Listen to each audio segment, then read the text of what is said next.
Hi అండి అందరికీ. ఈరోజు మనం నెల్లూరు స్టైల్లో చామగడ్డ పులుసు ఎలా చేసుకోవాలో చూసేద్దాం రండి. సరిపడా చింతపండు, నేను నిమ్మకాయ సైజు అంత చింతపండు తీసుకున్నాను. అందులో సరిపడా నీళ్లు వేసి గంటపాటు నానబెట్టుకొని, ఇప్పుడు 2 టమోటాలు, 4 నుండి 5 పచ్చిమిరపకాయలు వేసుకొని కట్ చేసుకొని, ఒక ఎర్రగడ్డ కట్ చేసుకొని పక్కన ఉంచుకోవాలి. ఇప్పుడు కుక్కర్లో చామగడ్డలు క్లీన్ చేసుకొని దాంట్లో వేసుకొని సరిపడా నీళ్లు వేసి కుక్కర్ విజిల్ పెట్టి 3 నుండి 4 విజిల్స్ వచ్చే వరకు చామగడ్డలను బాగా ఉడకబెట్టుకోండి.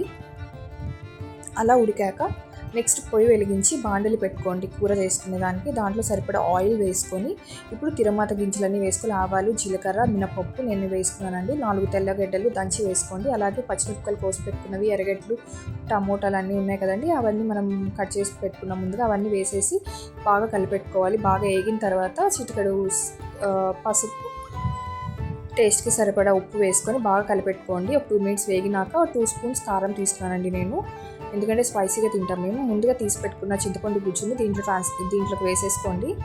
ఇప్పుడు మనం ఉడకబెట్టుకొని నీట్గా తొక్కు తీసేసి పక్కన ఉంచుకున్న చామగడ్డల్ని ఇందులో వేసేసుకొని ఆవాలు, మెంతి పొడి చల్లామండి. ఇప్పుడు అలా ఒక 10 మినిట్స్ ఉడకనివ్వండి. చింతపండు అంత చామగడ్డలు అంతా బాగా పడుతుంది, ఉప్పు, కారం, పులుపు అన్నీ. అంతే, కొత్తిమీర గార్నిష్ చేసుకొని ప్లేట్లోకి సర్వ్ చేసేసుకోవడమే. రెడీ. వేడి వేడి అన్నంలోకి చామగడ్డ పులుసు వేసుకొని తింటుంటే ఉంటుంది పులుపులుగా కారకం. సూపర్.